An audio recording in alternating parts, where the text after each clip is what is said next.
Let's talk about something that many dancers struggle with, and that is imposter syndrome. Right now I have 19 subscribers, which is so cool, and hello to you all. I feel like I'm sitting down in a room and directly talking to you, which is amazing.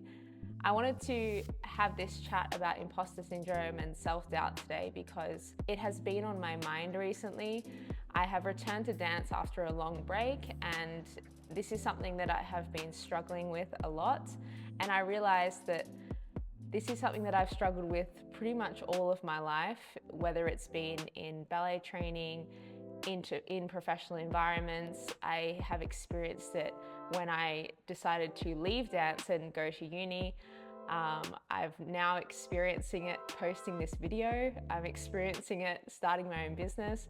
And I think it's really important to be able to have tools to help you kind of do it anyway, if you know what I mean. Like, you have to kind of break through those negative feelings and find a way to get to where you want to be despite these feelings. Because if you let them hold you back, then you'll never make progress. So in this video, I want to talk today about how imposter syndrome and self-doubt shows up in a ballet context and how you can break through these negative feelings and not let it hold you back from reaching your potential and facing those challenges that you will need to face in order to progress. So why is this so common in ballet? There's something about ballet, in my opinion, that is a breeding ground for this imposter syndrome. And don't get me wrong, it's definitely not unique to ballet dancers. It's not unique to the ballet industry. I've felt this across all the different things I've done, and I'm feeling this right now posting this video. So it's definitely not unique to ballet, but there's something about it that makes it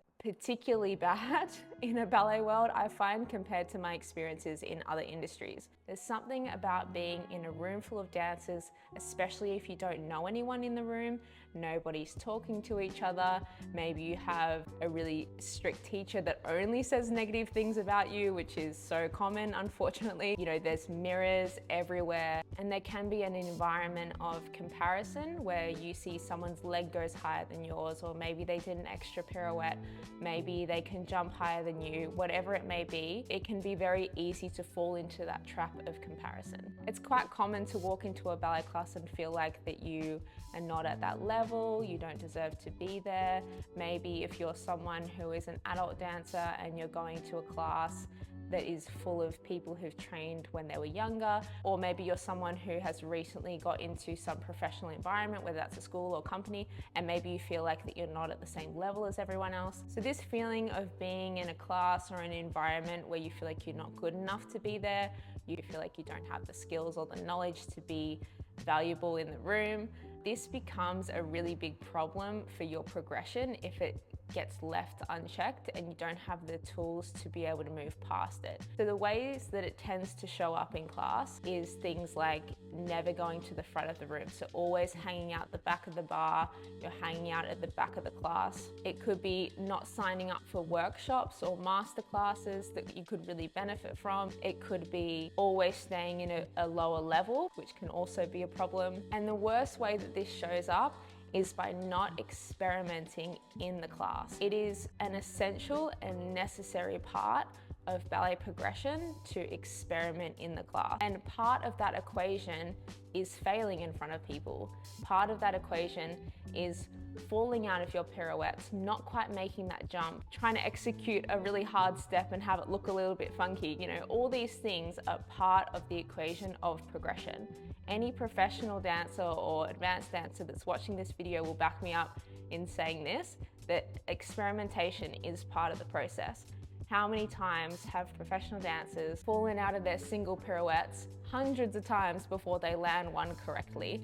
And it's just through experimenting and being okay with not looking perfect in front of other people that is an essential part of progression in ballet, and really in any field, but I think particularly in ballet, when you're standing in this space and you feel like people are watching you directly, it's quite hard to break through those barriers. But it's really important to be able to do that, because otherwise you will stay the same.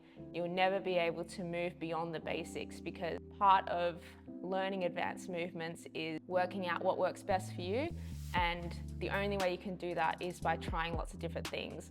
and failing a lot of times. And I think if you can accept the fact that this is part of the equation, and if you think about it almost in an unemotional mathematical way of just this is the path and this is necessary in order to improve, then it lifts the emotional pressure off it, and you realize that any dancer who's got to a high level has experienced this and understands what it's like and has done the same thing as you, falling out of those pirouettes in front of people, not making those jumps, not having the most perfect turnout all the time, all those things. They've already experienced that and they already understand that. When you remove that emotional feeling about it, it can really help you just understand that it's a necessary part of improving and getting to where you want to be. So for me personally, after having a long break from dance and then returning to classes recently, and also trying to launch my own business and post on social media, which I've never done before,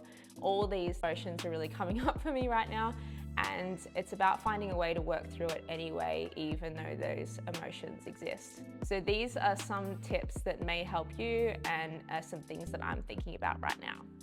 So the first thing is that nobody is watching you as much as you think that they are. Most dancers, and you'll probably experience this yourself, is thinking about in the class what the exercise is, what's the next step, how am I executing that step, what are the things that I need to be working on.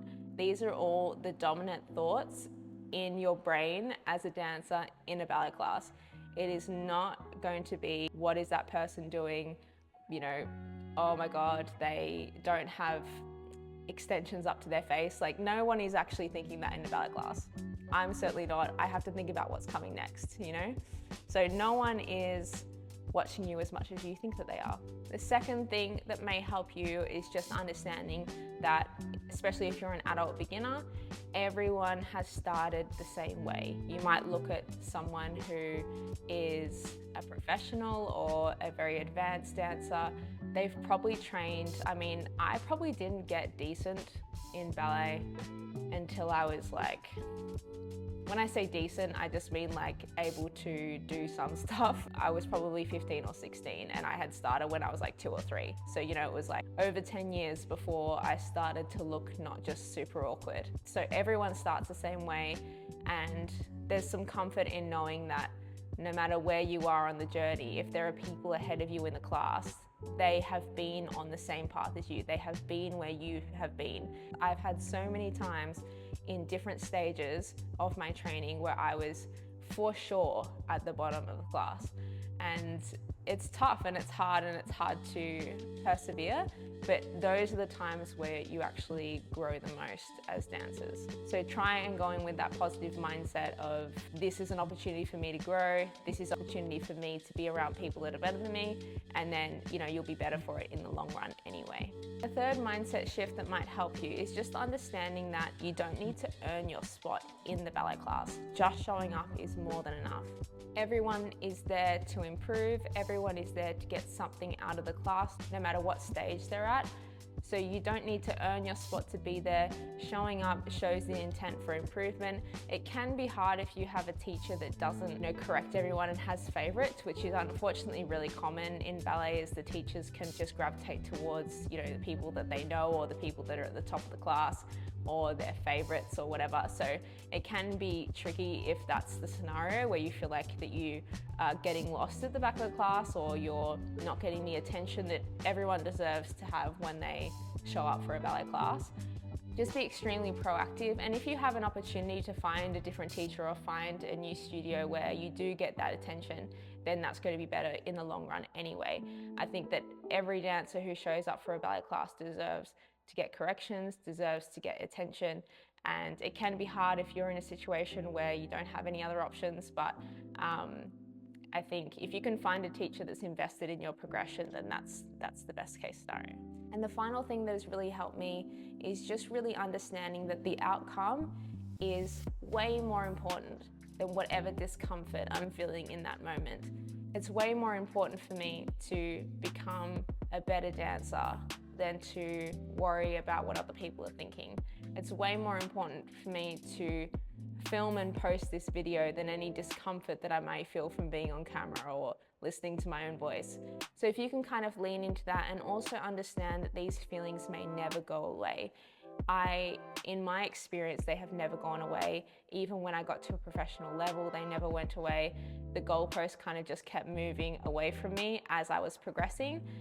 But what I did get better at was just doing it anyway, despite the uncomfortable feelings. And that has helped me progress in dance. It's helped me return to dance. It's helped me post on social media. None of those things felt comfortable, but if you can find a way to break through it and just teach yourself how to feel the feelings and doing it anyway, then you'll find that you'll break through whatever the barriers are that's holding you back at the moment. Anyway, that's all from me today. It was a bit of a ramble. I was just wanting to be able to sit down and talk to you about what's been on my mind and hopefully help even just one of you break through whatever barrier is holding you back. I would love to hear in the comments any challenges that are holding you back or your experiences with imposter syndrome, as it's quite a universal experience. So I'd love to hear from you, and I'll see you in my next video.